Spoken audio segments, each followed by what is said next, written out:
25 अप्रैल 2015 नेपाल के इतिहास का सबसे काला दिन। दोपहर 11:56 पर धरती अचानक कांपने लगी। 7.8 तीव्रता का भूकंप इतना शक्तिशाली कि उसका कंपन भारत, तिब्बत और बांग्लादेश तक महसूस किया गया और सिर्फ कुछ सेकंड्स के अंदर ही सैकड़ों साल पुराने महल, ऐतिहासिक स्तूप, प्राचीन इमारतें सब मलबे में बदल गईं। 9000 से ज्यादा लोगों ने अपनी जान गंवाई। लगभग 80 से अधिक यूनेस्को हेरिटेज मंदिर और ऐतिहासिक संरचनाएं धराशायी हो गईं। लेकिन इसी विनाश के बीच बागमती नदी के तट पर बसा पशुपतिनाथ मंदिर अडिग खड़ा रहा। मंदिर को एक खरोंच तक नहीं आई। तो आखिर ऐसी कौन सी शक्ति थी जिसने मंदिर को बचा लिया? क्या यह महादेव की लीला थी या मंदिर की अद्भुत संरचना? नेपाल की काठमांडू घाटी में बसा पशुपतिनाथ मंदिर हजारों सालों से अपने अंदर ऐसे रहस्य दबाए बैठा है जिन्हें जानकर आप भी चौंक जाएंगे। पशुपतिनाथ वह स्थान है जहां एक ओर 100 से भी अधिक शिवलिंग एक साथ दिखाई देते हैं और दूसरी ओर खुली चिताएं जलती हैं। और सबसे बड़ा सवाल, इस मंदिर के गर्भगृह में सिर्फ 4 ही पुजारी क्यों जा सकते हैं, वो भी भारत के कर्नाटक से आने वाले चुनिंदा भट्ट? आखिर ऐसा कौन सा रहस्य है जिसे सिर्फ वही देख सकते हैं और बाकी दुनिया से छुपाकर रखा गया है? यहाँ का शिवलिंग शिव के बाकी लिंगों से बिल्कुल अलग है, क्योंकि यहाँ का शिवलिंग मुखलिंग है, यानी शिवलिंग के 4 चेहरे हैं जो चारों दिशाओं की ओर देखते हैं।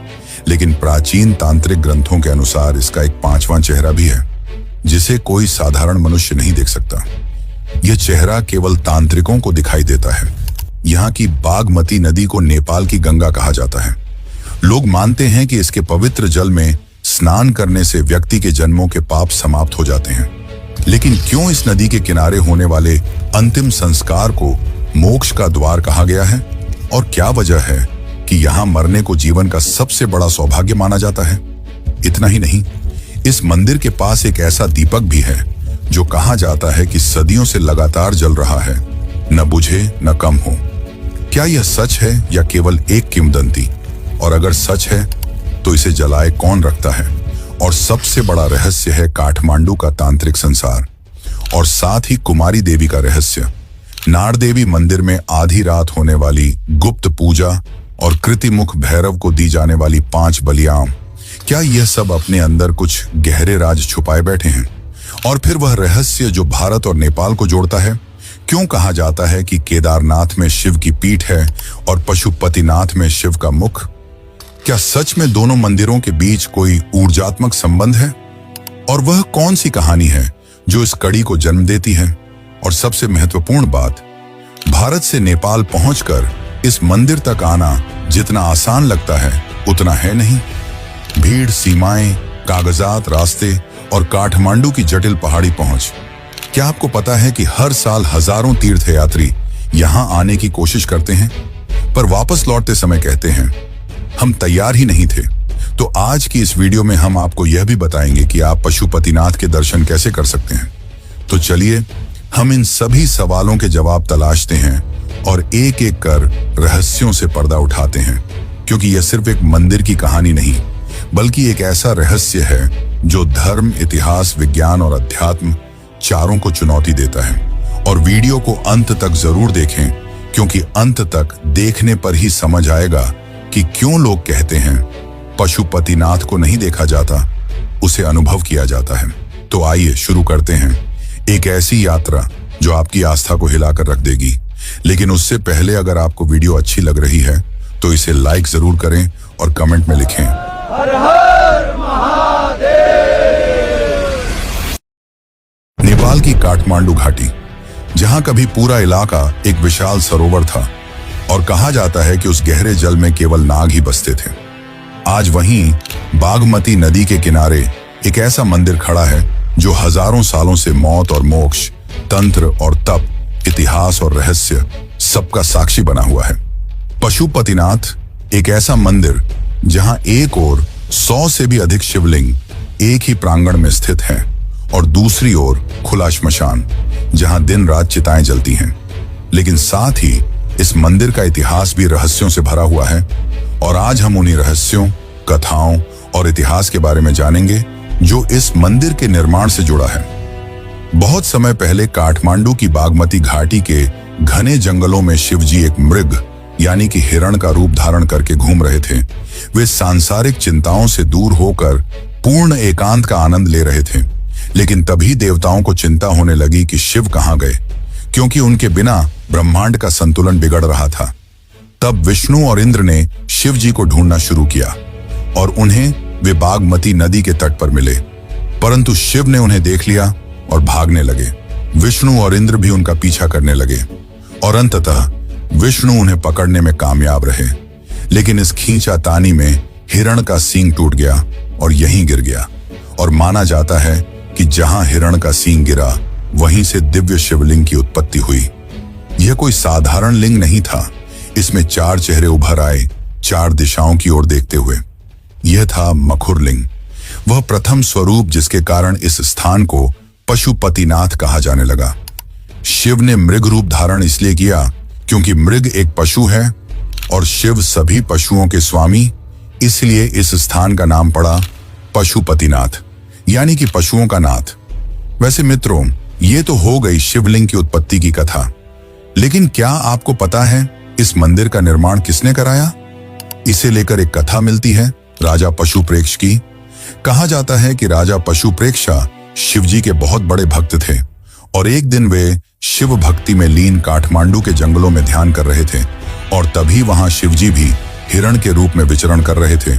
वे पशुप्रेक्षा की शिव भक्ति से प्रसन्न हुए और उनके पास जाकर अपना असली रूप धारण किया और कहा, हे वरेयम पुत्र, मैं तुम्हारी भक्ति से प्रसन्न हूं, मांगो, क्या वर मांगना चाहते हो? पशुप्रेक्षा ने करुणा भरे स्वर में कहा, प्रभु, मुझ जैसे साधारण मनुष्य को आपने दर्शन दिए, इससे बड़ा वरदान मेरे लिए और क्या हो सकता है? परंतु फिर भी यदि आप मुझे कुछ देना चाहते हैं तो कृपया करके आप इस धरती पर भी सदा के लिए विराजमान हो जाएं, ताकि आपके चरणों का सौभाग्य इस धरती को युगों युगों तक मिलता रहे। शिव मुस्कुराए और कहा, तथास्तु पुत्र। इन सब के बाद काठमांडू की धरती पर शिव का एक लिंग प्रकट हुआ जो मखड़ लिंग था। 4 दिशाएं, 4 तत्व, 4 पुरुषार्थ, धर्म, अर्थ, काम, मोक्ष और ऊपर की ओर अदृश्य 5वां मुख, ब्रह्म स्वरूप। राजा समझ गए कि यह शिव का वही स्वरूप है जो ब्रह्मांड के संतुलन का प्रतीक है। उन्होंने उसी समय संकल्प लिया कि इस स्थल पर एक भव्य मंदिर बनाया जाएगा और वहीं से शुरू हुआ पशुपतिनाथ मंदिर की स्थापना का वास्तविक अध्याय। लेकिन यह अध्याय यहीं समाप्त नहीं होता। इसके निर्माण का असली अध्याय तो अब शुरू होगा। असली इतिहास, असली रहस्य। तो चलिए जानते हैं इसके निर्माण का इतिहास। माना जाता है कि मंदिर का पहला निर्माण राजा पशुप्रेक्षा ने करवाया, परंतु हमें इसका सबसे पहला लिखित इतिहास लगभग 400 ईसा पूर्व मिलता है। यह वह समय था जब आज का नेपाल छोटे छोटे जनजातीय गणों और प्राचीन राज्यों में विभाजित था और बागमती नदी के किनारे तांत्रिक साधना तथा शिव पूजा दोनों एक साथ विकसित हो रहे थे। 6वीं 7वीं सदी में लिच्छवी वंश का उदय हुआ, जो नेपाल के सबसे समृद्ध और सांस्कृतिक रूप से उन्नत राजवंशों में से एक माना जाता है। इन्हीं लिच्छवी राजाओं ने पहली बार पशुपतिनाथ मंदिर के चारों ओर एक व्यवस्थित संरचना बनवाई। लकड़ी के स्तंभ, पत्थर की गहन नक्काशी और बागमती के तट पर विस्तृत प्रांगण। उनके अभिलेख बताते हैं कि पशुपतिनाथ को राष्ट्र का आध्यात्मिक हृदय घोषित किया गया था। इसके कई शताब्दियों बाद जब नेपाल में मल्ल वंश सत्ता में आया, तब पशुपतिनाथ ने एक नया स्वर्णिम युग देखा। मल्ल राजाओं ने मंदिर को केवल पूजा स्थल नहीं बल्कि सांस्कृतिक और धार्मिक केंद्र के रूप में विकसित किया। इन्हीं के काल में महाआरती, बागमती घाट का विस्तार और तांत्रिक स्थलों की औपचारिक स्थापना की गई। मल्ल वास्तुकला की पहचान पगोड़ा शैली के दोहरे छत वाले मंदिर पहली बार यहीं दिखाई दिए। मंदिर का ऊपरी भाग लकड़ी पर आधारित था, जबकि आधार पत्थर का, जिससे यह प्राकृतिक आपदाओं में भी सुरक्षित रहता था। पर मंदिर ने सबसे बड़ा परिवर्तन 1692 ईस्वी में देखा, जब इसके व्यापक पुनर्निर्माण और संरक्षण का अंतिम बड़ा कार्य किया गया। यह वह काल था जब राजाओं ने मंदिर को आधिकारिक शाही संरक्षण दिया। सोने का शिखर, मोटी दीवारें, मजबूत भूमि आधार और गर्भगृह की सुरक्षा के विशेष उपाय इसी समय किए गए। इसके बाद सदियों तक मंदिर उसी रूप में खड़ा रहा, समय, मौसम और आक्रमणों के बावजूद। और फिर 1979 में एक ऐतिहासिक क्षण आया जब यूनेस्को ने पशुपतिनाथ को विश्व धरोहर स्थल घोषित किया। यह केवल सम्मान नहीं बल्कि दुनिया का स्वीकार था कि यह मंदिर आध्यात्मिकता, वास्तुकला और इतिहास तीनों का अमूल्य संगम है। तो यह था मित्रों मंदिर का संपूर्ण इतिहास। पर यह मंदिर अपने इतिहास के कारण नहीं बल्कि अपने रहस्यों के कारण ज्यादा प्रसिद्ध है। यहाँ मौजूद 4 मुख वाले शिवलिंग का रहस्य, कर्नाटक के 4 पुजारियों का रहस्य, दिव्य ज्योति का रहस्य और भी कई सारे चौंकाने वाले रहस्य। तो चलिए उन रहस्यों को जानते हैं जो आपको चौंका कर रख देंगे। लेकिन उससे पहले अगर आपको वीडियो अच्छी लग रही है तो इसे एक लाइक जरूर करें। पशुपतिनाथ मंदिर का सबसे अनोखा और सबसे रहस्यमय भाग है मखुरलिंग, वह दिव्य शिवलिंग जिसमें 4 दिशाओं की ओर 4 चेहरे उभरे हुए हैं। माना जाता है कि यह शिवलिंग मनुष्य की संपूर्ण आध्यात्मिक यात्रा का मार्ग दिखाता है। पश्चिम की ओर उन्मुख सदियों जात, जो काम, इच्छाओं, भावनाओं और जीवन की पहली प्यास का प्रतीक है। यह चेहरा बताता है कि हर जीव इच्छा से जन्म लेता है और इच्छाएं ही प्रथम गति हैं, पर इन्हें नियंत्रित करना ही पहला ज्ञान है। पूर्व दिशा का तत्पुरुष, धर्म का प्रतीक। यह वह चेहरा है जो हमें बताता है कि जीवन की नींव धर्म है, कर्तव्य, सत्य और संतुलन। दक्षिण दिशा का अघोर, अर्थ का प्रतिनिधि।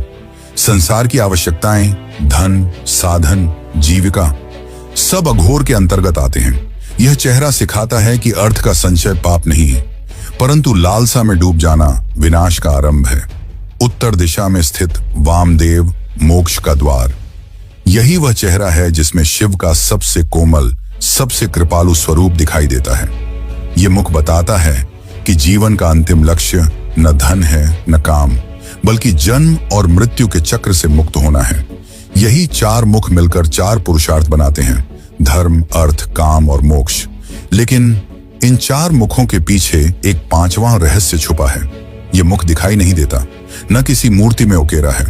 यह 5वां मुख है ईशान, जिसे तांत्रिक ग्रंथों में कालाग्नि रुद्र कहा गया है। माना जाता है कि यह केवल उन साधकों को दिखाई देता है जो उन्नत तंत्र ज्ञान, मंत्र साधना और गहन तप के मार्ग पर आगे बढ़ चुके हों। कुछ साधकों का कहना है कि अमावस्या की रात मंदिर के भीतर से एक तेज प्रकाश प्रकट होता है और वही 5वां मुख है। लेकिन आम इंसानों के लिए तो यहाँ केवल शिव के 4 मुख हैं और इन्हीं 4 मुख की पूजा के लिए विशेष कर्नाटक के 4 भट्ट पुजारियों को नियुक्त किया जाता है। माना जाता है कि इस शिवलिंग की पूजा केवल वही कर सकते हैं जिसके भीतर तप, त्याग और वंशगत पवित्रता का अंश हो, और इसलिए विशेष दक्षिण भारत के ब्राह्मण भट्टों द्वारा ही यह पूजा की जाती है, क्योंकि माना जाता है कि इन पुजारियों की वंशावली में पीढ़ियों से कठोर वैदिक शिक्षा, तांत्रिक ज्ञान और शैवागम सिद्धांतों का अध्ययन चलता आ रहा है। दूसरा, इससे भी बड़ा रहस्य तो यह है कि मंदिर में मौजूद शिवलिंग को इन 4 पुजारियों के अलावा किसी और को छूने की अनुमति नहीं है। माना जाता है कि इसकी ऊर्जा इतनी ज्यादा है कि कोई आम इंसान इसे सहन नहीं कर सकता। इसी कारण केवल यही 4 पुजारी यहाँ पूजा करते हैं। साथ ही मंदिर में गैर हिंदुओं का प्रवेश वर्जित है। वैसे यहाँ एक और चीज है जो लोगों को प्रभावित करती है, वह है दिव्य ज्योति। मंदिर के गर्भगृह से थोड़ी दूर पर एक छोटी सी जगह है जहां न तो कोई बड़ी इमारत है और न ही कोई मंदिर, बस एक छोटा सा कक्ष जिसके भीतर दशकों से एक ज्योति जलती आ रही है, जिसे अखंड ज्योति कहा जाता है। यह ज्योति यहाँ हजारों सालों से जल रही है और निरंतर जलती रहती है। न मौसम और न ही युग इस ज्योति को बुझा पाए। लोगों का मानना है कि यह ज्योति लिच्छवी काल में मंदिर के निर्माण के समय जलाई गई थी। वहीं कुछ लोगों का मानना है कि इस ज्योति को राजा पशु प्रेक्षा ने जलाया था, परंतु इस ज्योति का असली इतिहास या रहस्य आज तक किसी को नहीं पता। वैसे मित्रों, पशुपतिनाथ के इतने सारे रहस्यों को जानकर आपका भी पशुपतिनाथ के दर्शन करने का मन जरूर कर रहा होगा। तो हम आपको ले चलेंगे इसके दर्शन के लिए, बताएंगे शुरू से लेकर अंत तक की प्रक्रिया। लेकिन उससे पहले हम यहां होने वाली तांत्रिक परंपराओं के बारे में बताते हैं, जो आपका जानना जरूरी है, क्योंकि यहां होने वाली तांत्रिक परंपराएं आपको चौंका कर रख देंगी।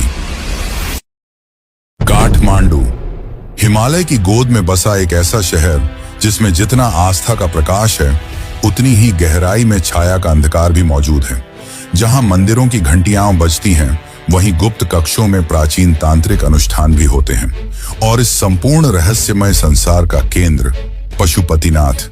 कहा जाता है कि भारत में काशी और कामाख्या जितने शक्तिशाली तांत्रिक पीठ हैं, उतनी ही शक्ति नेपाल के काठमांडू में छिपी है। यहाँ का प्रत्येक मंदिर, प्रत्येक गली और प्रत्येक शिलालेख किसी न किसी तांत्रिक सिद्धि की कहानी कहता है। इस गुप्त संसार की शुरुआत होती है कुमारी देवी से। नेपाल की जीवित देवी एक छोटी सी 5 या 6 साल की बच्ची, जिसे अचानक साधारण जीवन से उठाकर देवत्व का दर्जा दे दिया जाता है। काले पर्दे वाला कमरा, दियों की मंद रोशनी और मंत्रों की गूंज, यहीं से उसकी नई यात्रा शुरू होती है। उसका चयन सामान्य मनोविज्ञान या शारीरिक विशेषताओं से नहीं, बल्कि तांत्रिक संकेतों से होता है। माना जाता है कि देवी दुर्गा की चेतना स्वयं उस बच्ची में प्रवेश करती है। चयन के दौरान तांत्रिक साधक कई गुप्त विधियां करते हैं। नाड़ी परीक्षण, दृष्टि परीक्षण, भय परीक्षा, ये सब उस बच्ची की शुद्ध चेतना की पहचान के लिए किए जाते हैं। कुमारी देवी का घर भी मजबूत तांत्रिक ऊर्जा से घिरा हुआ है, जहां बाहरी लोगों का प्रवेश लगभग निषिद्ध है। सुबह शाम की कुछ ही झलकियों से भक्त देवी के दर्शन कर पाते हैं। कहते हैं 2015 के भूकंप में पूरा काठमांडू हिल गया था, परंतु कुमारी देवी के घर में एक दरार तक नहीं आई। पर काठमांडू का तांत्रिक संसार यही नहीं रुकता। इससे भी गहरे रहस्य छिपे हैं नरदेवी मंदिर में, जो देवी श्वेता काली को समर्पित है। यह मंदिर आम पर्यटक नहीं देखते, क्योंकि इसकी वास्तविक शक्ति आधी रात को शुरू होती है। स्थानीय कथाओं में वर्णन मिलता है कि एक बार पटना के राजा ने शिकार के दौरान जंगल में शरण लेने के लिए एक पेड़ के भीतर छिपी गुफा का सहारा लिया। वहां उन्हें एक अत्यंत तेजस्वी स्त्री दिव्य रूप श्वेता काली का साक्षात्कार हुआ। उन्होंने राजा से कहा, भय मत करो, मैं तुम्हारी रक्षा करने आई हूं। और वह वहीं विलीन हो गई। कहा जाता है कि उसी राजा ने बाद में उसी जमीन पर नरदेवी मंदिर की स्थापना की, जो आज तांत्रिक साधना का केंद्रीय स्थल माना जाता है। तांत्रिक ग्रंथों के अनुसार काठमांडू में कई ऐसे स्थान हैं जहां आज भी बलिदान की पुरानी परंपराएं जीवित हैं। सबसे प्रसिद्ध है कीर्तिमुख भैरव का मंदिर। यहां वर्ष में एक बार विशेष पूर्णिमा की रात 5 प्रकार की बलियां दी जाती हैं, जिसे पंच बलि कहा जाता है। यह मान्यता है कि कीर्तिमुख भैरव ब्रह्मांड की काल चक्र ऊर्जा का स्वामी है, जो जन्म, मृत्यु और पुनर्जन्म के नियमों को नियंत्रित करता है। बलिदान देने वाले लोग भय, मोह और बंधन त्याग कर मृत्यु को मात देने की कामना करते हैं। यही कारण है कि काठमांडू को तंत्र का हिमालयी त्रिकोण कहा जाता है। कामाख्या, काशी और काठमांडू मिलकर एक त्रिकोण बनाते हैं, और प्रत्येक स्थान की शक्ति दूसरी 2 जगहों को प्रभावित करती है। और इस पूरे शक्ति वलय का सबसे महत्वपूर्ण केंद्र है पशुपतिनाथ, क्योंकि तांत्रिक मान्यता कहती है जहां मृत्यु का वास हो, वहीं मुक्ति का द्वार खुलता है।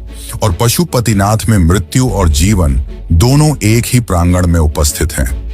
एक ओर 100 से अधिक शिवलिंग, दूसरी ओर खुला श्मशान। इसलिए कहा जाता है कि पशुपतिनाथ केवल शिव का मंदिर नहीं, बल्कि दुनिया के सबसे शक्तिशाली तांत्रिक नोड्स में से एक है, जिस कारण पशुपतिनाथ के दर्शन करना और भी पवित्र हो जाता है। तो चलिए अब हम आपको ले चलते हैं पशुपतिनाथ की यात्रा पर। लेकिन उससे पहले, अगर आपको वीडियो अच्छी लग रही है तो इसे अपने मित्रों और रिश्तेदारों को भी जरूर शेयर करें।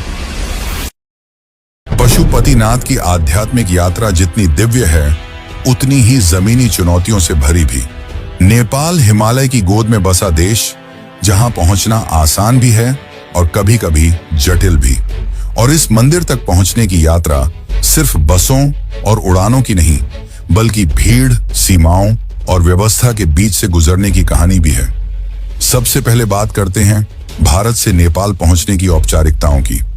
भारत और नेपाल के बीच वीजा नहीं लगता, पर पहचान पत्र आवश्यक है।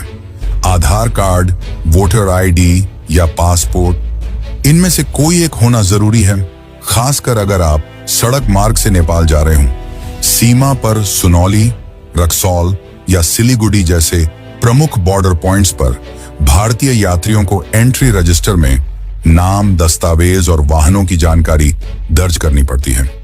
भीड़ भरे दिनों, विशेषकर शिवरात्रि और तीज के आसपास, इन चेक पॉइंट्स पर लंबी कतारें लग जाती हैं। नेपाल पहुंचने पर सबसे पहला नियम जिसे समझना जरूरी है, गैर हिंदुओं को पशुपतिनाथ मंदिर के मुख्य परिसर में प्रवेश नहीं मिलता। यहाँ के नियम बहुत कठोर हैं और पुजारी इस पर सख्ती से अमल करते हैं। इसीलिए परिवार में कोई ऐसा सदस्य हो जो हिंदू ना हो, उसे मुख्य द्वार से पहले ही रोक दिया जाता है। इसके अलावा बागमती नदी का क्षेत्र त्योहारों और खास दिनों में इतना भीड़ भाड़ वाला हो जाता है कि स्थानीय पुलिस को भीड़ नियंत्रित करने में समय लगता है। सीढ़ियां खड़ी हैं, रास्ते संकरे हैं और भीड़ इतनी सघन कि चलने का स्थान भी कम पड़ जाता है। यही कारण है कि वरिष्ठ नागरिकों के लिए यह यात्रा थोड़ी कठिन हो जाती है। कई बार उन्हें भीड़ के बीच सांस लेने में परेशानी होती है और कभी-कभी सीढ़ियां चढ़ने में भी दिक्कत आती है। इसलिए बुजुर्गों के लिए सबसे अच्छा समय है सुबह का समय, जब मंदिर खुलता ही है और भीड़ कम होती है। अब आते हैं सबसे जरूरी सवाल पर, पशुपतिनाथ मंदिर पहुंचा कैसे जाए?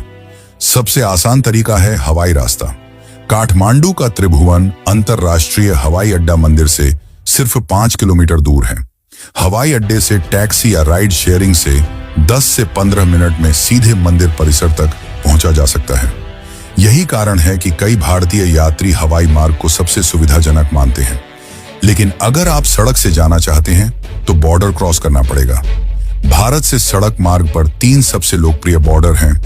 पहला सुनौली, दूसरा बन्नू, तीसरा अमृतसर। भैरहवा फिर काठमांडू, दूसरा रक्सौल, बीरगंज फिर काठमांडू और तीसरा सिलीगुड़ी, काकरभिट्टा फिर काठमांडू। रक्सौल बीरगंज मार्ग सबसे व्यस्त है, जबकि सुनौली का मार्ग सबसे अधिक उपयोग किया जाता है। हालांकि सड़क यात्रा खूबसूरत है, पर पर्वतीय मोड़ों और ट्रैफिक के कारण लंबी भी हो सकती है। काठमांडू पहुंचने के बाद शहर में टैक्सी सबसे आसान साधन है, पर भीड़भाड़ के कारण कई बार आपको ई रिक्शा, छोटी टैक्सियां या कभी-कभी पैदल संकरी गलियों से होकर गुजरना पड़ता है। मंदिर का क्षेत्र पुराना है, इसलिए सीधी चौड़ी सड़कें बहुत कम हैं। अब आप पशुपतिनाथ जाने के लिए बिल्कुल तैयार हैं और इसी के साथ हमारी यात्रा का भी अंत होता है।